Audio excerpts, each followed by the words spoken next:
La epístola de los Hebreos, capítulo 10, versículo 25. No dejando de congregarnos, como algunos tienen por costumbre, sino exhortándonos, y tanto más, cuando veis que aquel día se acerca. Que Dios nos bendiga a través de su palabra. He titulado este mensaje, la iglesia lo va a repetir conmigo: perseguidos, pero congregados. Perseguidos, pero congregados. Voy a intentar explicar este texto, que muchas veces no se ha explicado bien, o no lo hemos explicado bien, me meto yo también en el saco, pero vamos a ver cómo la Biblia, con más Biblia, va a responder.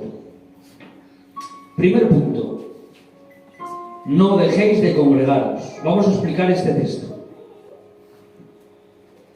La palabra congregarse en griego significa convergencia, que es reunión o rebaño.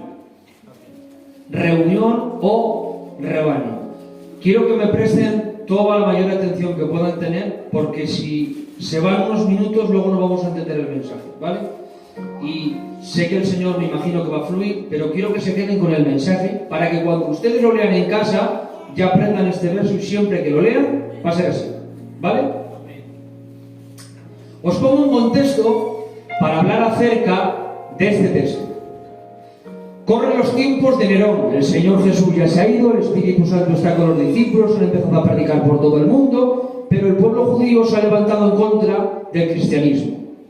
Cuando se ha levantado en contra del cristianismo, hubo un bulo, una mala fama, de que los cristianos incendiaron Roma como una rebelión, pero al final ellos no fueron, solamente que los judíos pues le echaron la culpa. ¿Qué pasó? Que Nerón y su gobierno fueron a por los cristianos juntamente con los judíos.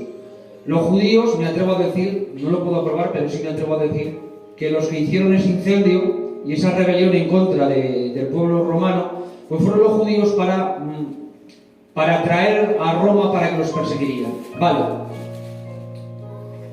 El apóstol, el escritor de los Hebreos, no podemos decir quién es. Unos dicen que es Apolos, otros dicen que es Bernabé, otros dicen que es Pablo.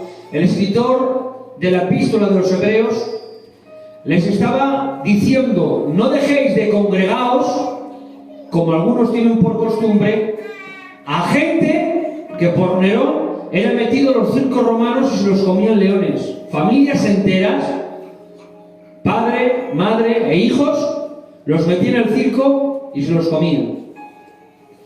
Cuenta la historia que los ataban a postes, a hombres y a mujeres, los ataban a postes, les prendían con aceite en fuego para que alumbraría las calles de Roma, a los cristianos por ser cristianos. Bueno, pues ahora les está diciendo: no dejéis de congregaros a gente que está muriendo en el circo y atada en postes encendidas en fuego. Este es el contexto del texto. El escritor escribe a gente que está siendo torturada por Cristo, y a esto les dice: no dejéis de congregaros, no dejéis vuestro rebaño, no tengáis la costumbre como otros de dejar el cristianismo por amor a vuestras vidas. Porque entonces el pueblo judío les decía: ¿queréis vivir? ¿Queréis que nos metan en circos romanos? ¿Queréis que nos aten en postos y se enciendan en fuego? Muy fácil: volver al judaísmo. Esa era la costumbre que encierra el verso que hemos leído. No dejéis de congregaros como algunos tienen por costumbre. ¿Qué costumbre? La de volver al judaísmo, la de rechazar a Cristo para salvar sus vidas. Claro, ahora el apóstol, el escritor, les dice: no dejéis de congregaros porque alguno tiene por costumbre. ¿Qué costumbre? La de negar a Cristo y abrazar el judaísmo para salvar vuestras vidas. Porque si salváis vuestras vidas pero perdéis vuestra fe, habéis perdido todo. Y ahora, ¿cómo les confronta para que sigan continuando a seguir amando al Señor pese que mueran en el circo romano? Les dice Hebreos, el versículo después, versículo 26 al 31. Porque si pecaremos voluntariamente después de haber recibido el conocimiento de la verdad, ¿qué significa esto? Después de haber creído en el Señor Jesucristo, haber nacido de nuevo y tener el conocimiento de la palabra de Dios, una vez que habéis creído en el Señor y habéis nacido, si pecáis voluntariamente, ¿cuál es pecado voluntariamente? Volver al judaísmo, rechazar, apostatar de la fe, no creer en Jesús por salvar tu vida. Entonces, dice la palabra del Señor, ya no queda más sacrificio por los pecados, sino una horrenda expectación de juicio del borde de fuego que ha de devorar a los adversarios. El que viola la ley de Moisés por el testimonio de sus otros testigos muere irrepresiblemente. ¿Cuánto mayor castigo pensáis que merece el que pisoteara al Hijo de Dios y tuviera por inmunda la sangre del pacto, la cual es santificado, e hiciere afrenta al Espíritu de gracia? Esto es lo que significa este texto.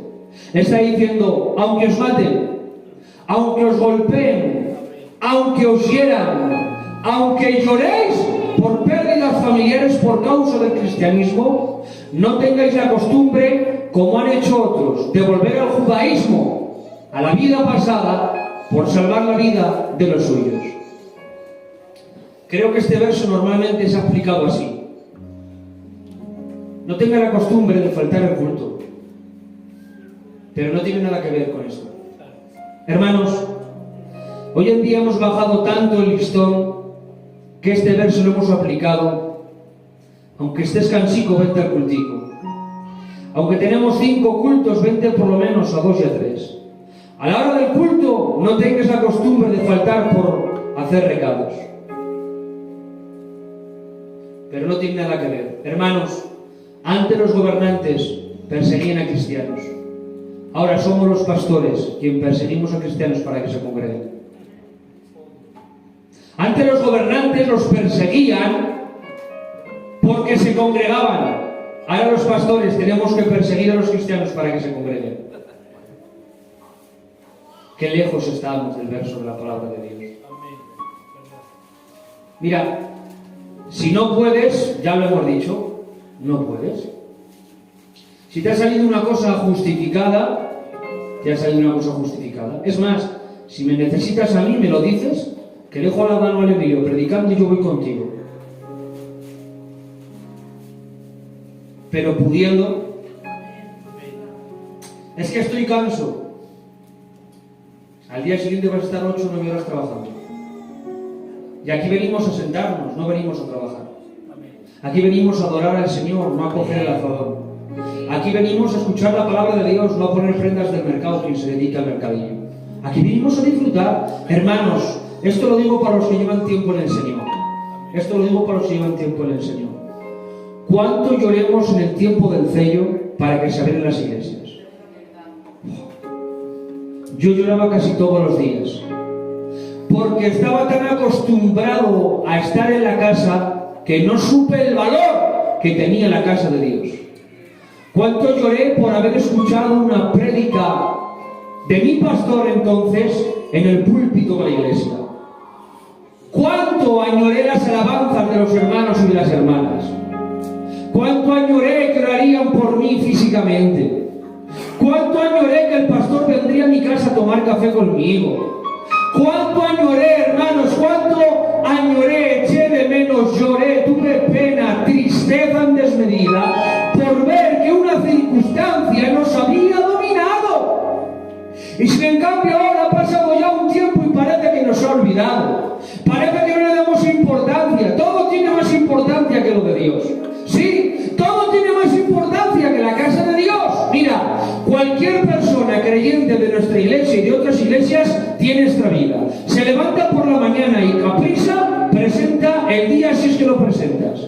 Desayuna rápido y sale para el trabajo. Uno al mercado, otro al campo, otro a la metalúrgica. Cualquier cosa le es buena, pero sale corriendo para trabajar. Es normal, lo entiendo. Ahora, cualquier cristiano, mientras va y viene la ida y las vueltas, creo que se ponga alguna alabanza entre va y viene, o algún mensaje de algún hermano. Pero va a su casa, come, y si tiene que trabajar por la tarde, vuelve a hacer lo mismo. Y ahora, cuando llega a las 6, si le da tiempo en el culto, viene. Si no, va para su casa. Se echa un bocado y mañana será otro día. Pero yo pregunto, ¿dónde está la oración? ¿Dónde está la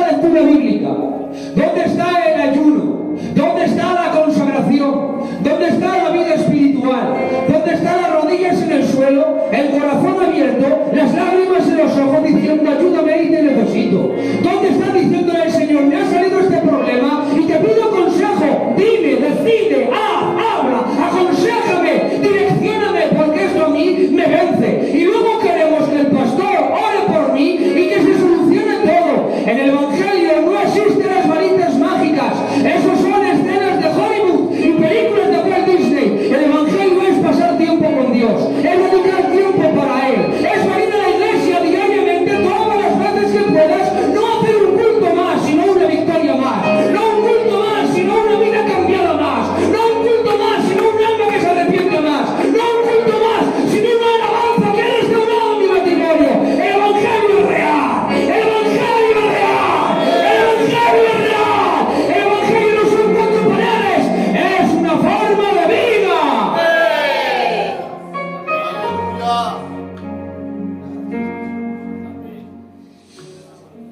Número 2. ¿Por qué no debían dejar de congregarse? Si dejaban de congregarse,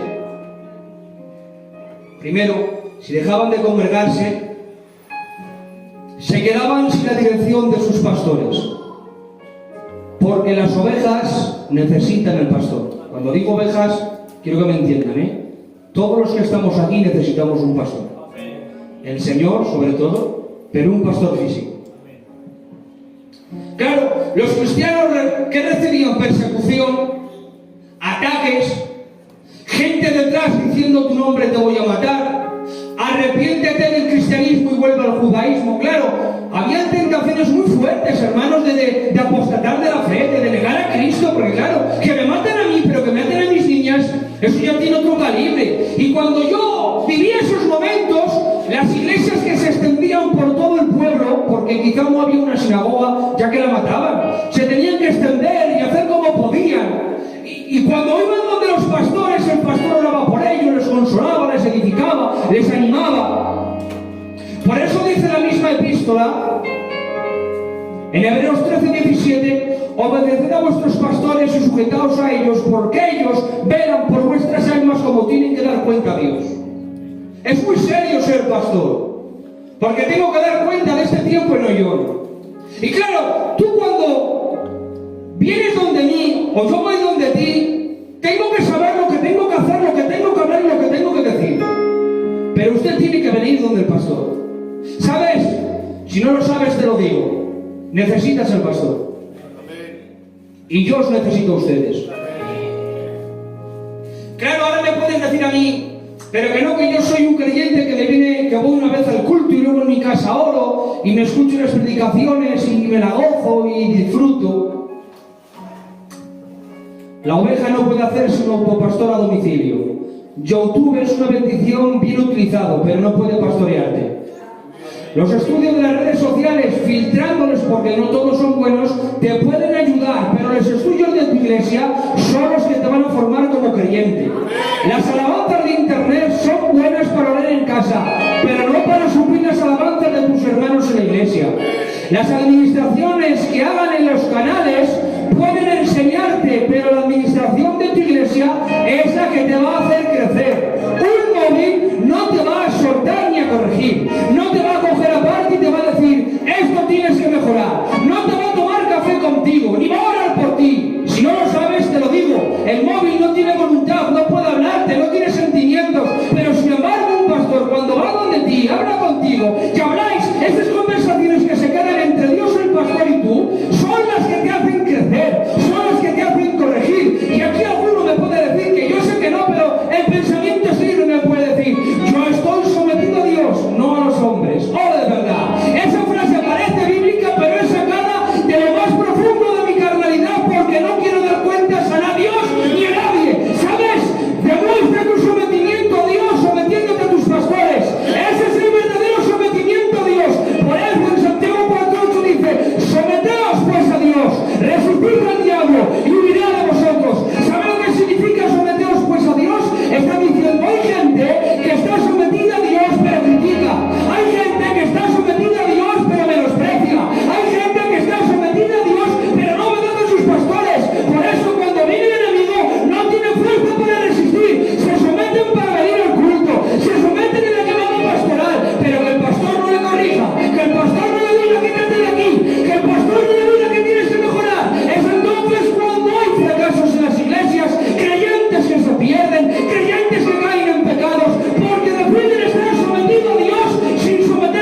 sin el consuelo de los hermanos, porque las ovejas también necesitan de otras ovejas. Por eso dice en el mismo capítulo, Hebreos 10:24, y considerémonos unos a otros para estimularnos al amor y a las buenas obras. Claro, el pastor es el líder de la iglesia, pero no puede estar en todas las partes. Pero siempre que el pastor, que los ministros no estén, siempre hay creyentes firmes en el Señor que saben aconsejarte. Necesitas de tus hermanos. Necesitas de tus hermanos. En el Evangelio no hay lobos solitarios, hay un rebaño firme, fiel, que ama al Señor. Número 3, este me lo salto. Número 3, si dejaban de congregarse, no estaban dando un buen camino a seguir a los perdidos. Por eso, en este mismo verso, en este capítulo dice Hebreos 10:39, pero nosotros no somos de los que retroceden para perdición, sino los que tienen fe para preservación del alma. Por eso cuando los metían al circo romano, morían 10, pero se entregaban 100 de la grada. Morían 100 y se entregaban 1000 de la grada. Porque tenían una fe tan genuina que los veían morir, pero con una sonrisa. Tenían más paz los cristianos dentro del circo romano que la gente que estaba sentada en las gradas. Porque la gente que estaba sentada en las gradas ardía de emoción, coléricos, pero por dentro se sentían vacíos. Y viendo la llenura de la paz que tenían los que estaban muriendo, decían: yo quiero esa llenura. ¿Sabes? No hay mayor mensaje que dejar un camino a seguir.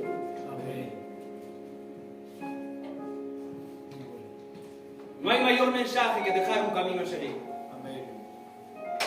Un mensaje aquí dura 30, 40 y lo más 50. Pero tu testimonio y tu camino a seguir tiene que durar toda la vida. Presten atención. Lo que tú hagas, estás enseñando a los demás a hacer. Si no te congregas, no se congregarán con frecuencia. Por eso en las iglesias, cuando te congregues, atención, vigila tu manera de andar para dejar huellas que conduzcan a Cristo. Vigila tu manera de hablar para dejar un mensaje bíblico.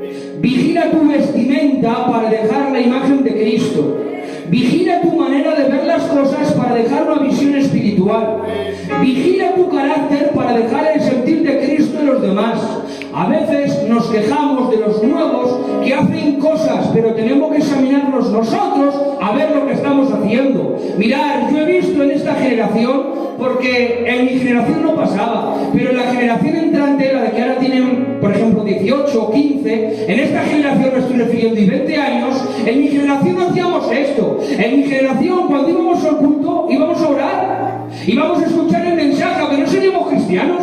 Mi padre me decía: hay que ir al culto, y de vez en cuando iba, y cuando iba a celebrarlo. Pero ahora los nuevos de esta nueva generación, cuando vienen, ¿saben lo que hacen? Como no tienen al Señor, se aburren, porque el Evangelio sin Cristo es lo más aburrido que hay. Hay muchos: no hagas esto, no digas esto, no mires esto, no hables esto, no hagas así. Claro, hay muchos no, y eso trae mucho aburrimiento. A no ser que tengas a Dios del Evangelio dentro de ti, y los no te darán deleite, placer, diversión y aventura más grande que jamás te imaginarás. Pero ahora la nueva generación, cuando vienen y se aburren en el culto, ¿saben lo que hacen? Oran 5 minutines la oración que se saben, cantan de alabanza y se ponen a mirar el móvil. Enseñan la imagen que le han enviado al grupo y vuelven a dejar el móvil ahí. Claro, eso en mi generación no existía. Entonces yo a esta generación, ¿qué le tengo que aprender? Que cuando yo esté sentado aquí en la iglesia, mi móvil está aquí. Porque si yo me pongo a jugar el móvil y me pongo a pasear delante de todo el mundo, ¿qué es lo que van a hacer? El pastor juega el móvil, ellos se ponen a jugar el móvil. Pongo este ejemplo sencillo para aplicar todo lo que viene ahora. Pongo este ejemplo fácil para hablar de todo lo que viene ahora. Porque a veces cuando vienen nuevos creyentes, perdidos que han sido impactados por otros creyentes, toman actitudes que no son espirituales. ¿Por qué toman esas actitudes? Porque quizás nosotros también la tengamos. ¿Cómo hablamos en la iglesia? ¿Cómo oímos en la iglesia? ¿Qué educación tenemos en la iglesia? ¿Qué respeto tenemos en los ancianos, a los pastores en la iglesia? ¿Cómo vestimos en la iglesia? Porque hay iglesias que cuando predicas en verano hay que predicar con los ojos cerrados, Adán. Pero yo quiero que en verano, que en invierno, que en otoño,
Y por último,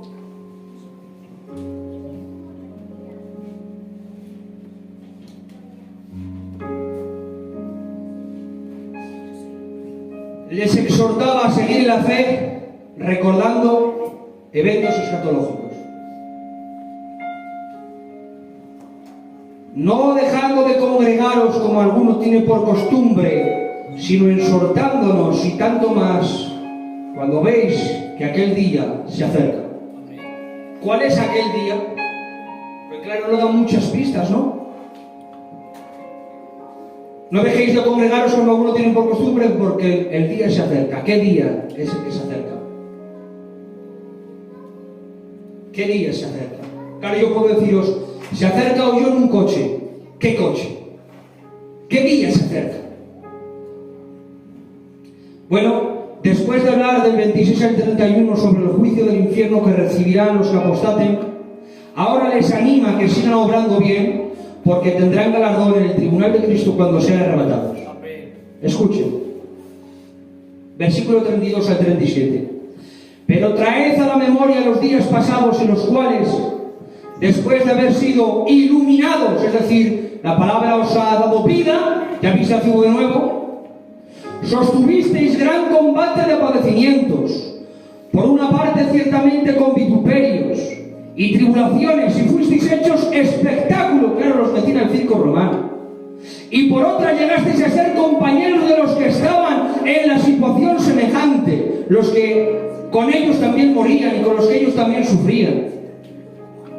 Porque de los presos también os compadecisteis, y el despojo de vuestros bienes sufristeis con gozo, sabiendo que tenéis en vosotros una mejor, perdurable herencia en los cielos. No perdáis pues vuestra confianza, que tiene gran galardón. Bíblicamente, ¿dónde vamos a recibir la iglesia los galardones?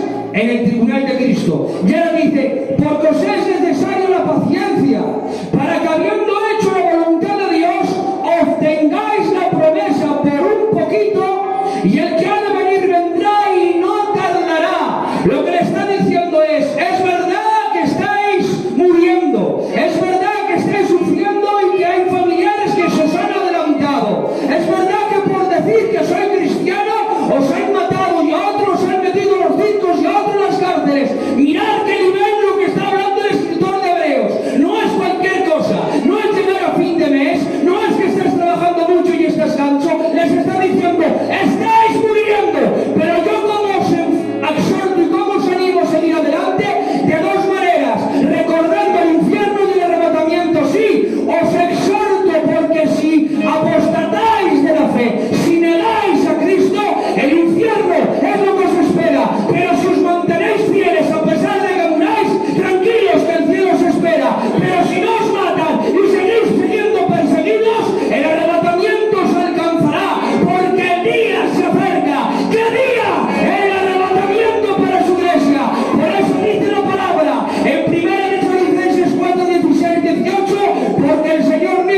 te llamo, yo te abrazo, yo te levanto, yo te restauro.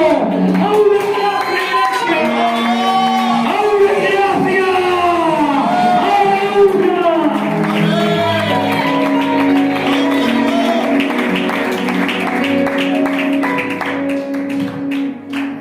¡Gloria a Dios! Tú eres bueno, Jesús. Amemos al Señor. Amén. Amemos al Señor. Amén. Te adoramos a ti. Amén. Oh, Jesús.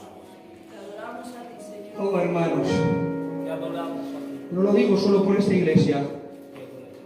lo digo desde que me entregué a Cristo. Te amo, Jesús.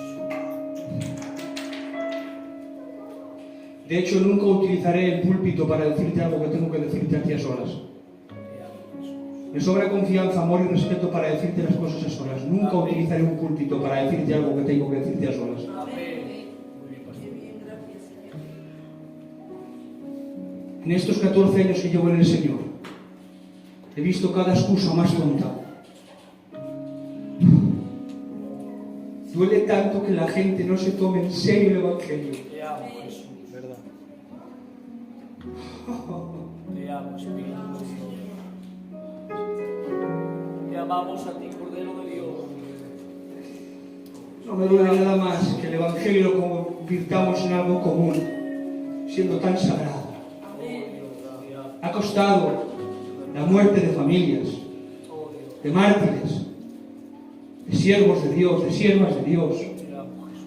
Nosotros aquí venimos a veces como que no quiere la cosa con nosotros, como haciéndole un favor al pastor porque te ha llamado 3 veces seguidas y cumples con él, hermanos. Amemos al Señor. Amén. Amén. Él murió por nosotros, muramos también nosotros por Él. Amén. Él sangró por nosotros, sangremos por Él. Él luchó por nosotros, luchemos por Él. En una generación pecadora como la hay en el siglo XXI, no necesita una iglesia mediocre que solamente quiera reunirse 2 veces a la semana para cumplir con el pastor.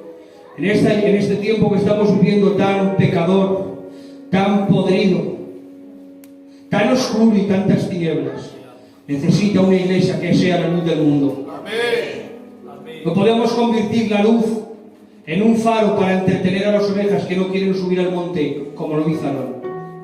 No podemos entretener a un pueblo entre obras de teatro y danzas que son de Dios y de bendición, y en 4 visitas cuando no quieren amar la palabra del Señor ni estudiarla. ¡Iglesia! Esto es demasiado serio para que juguemos con el Evangelio. El Evangelio ha costado sangre, sudor, esfuerzo, lágrimas. El Evangelio es todo. Mira, si el Evangelio no te demanda nada es porque no estás en el Evangelio. Porque no hay nada más cortante, más afilado. No hay nada que golpee más, que hiera más. No hay nada que triture, que desmenuce y que quebrante más que el Evangelio. El Evangelio no lo prepara, no lo compara el Señor como un cortaúñas que lo puedes manejar a tu manera. El Señor compara el Evangelio con la palabra de Dios como una espada de doble filo, que corte, que hiera, que penetra, que desmenuza, que corte y que separa el espíritu del alma, la carne de lo espiritual. Sí, el Evangelio es sangrante, es punzante.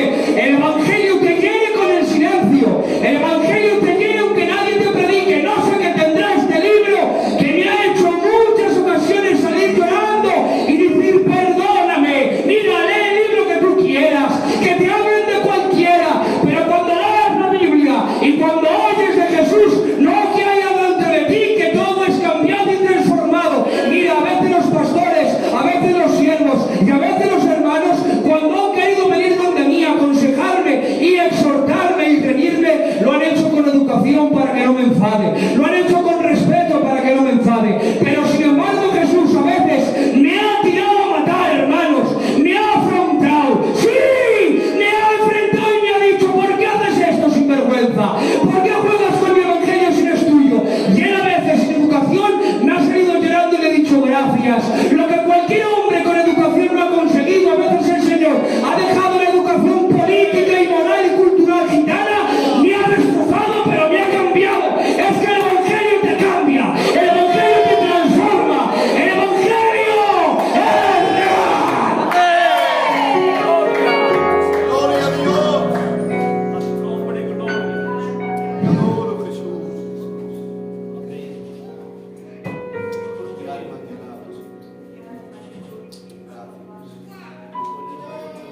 Amemos al Señor de todo corazón. En el nombre de Jesús. Cierra tus ojos unos segundos solamente y deja que la palabra de Dios entre en tu corazón, entre en tu vida. Que aquí en adelante no veas el culto como un sacrificio, sino como un regalo de Dios que no mereces. Venir a un palacio real siendo mendigos es la mejor noticia que nos puede tocar. Escúchame, tú no eres un príncipe ni una princesa. Somos mendigos y mendigas que un rey nos ha llamado a su casa. Aquí no hay coronas que valgan, sino corazones rendidos a Cristo.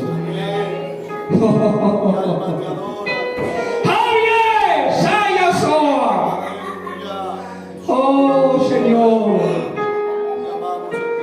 no puedo evitar, hermanos, de que la palabra me confronte y no salir llorando.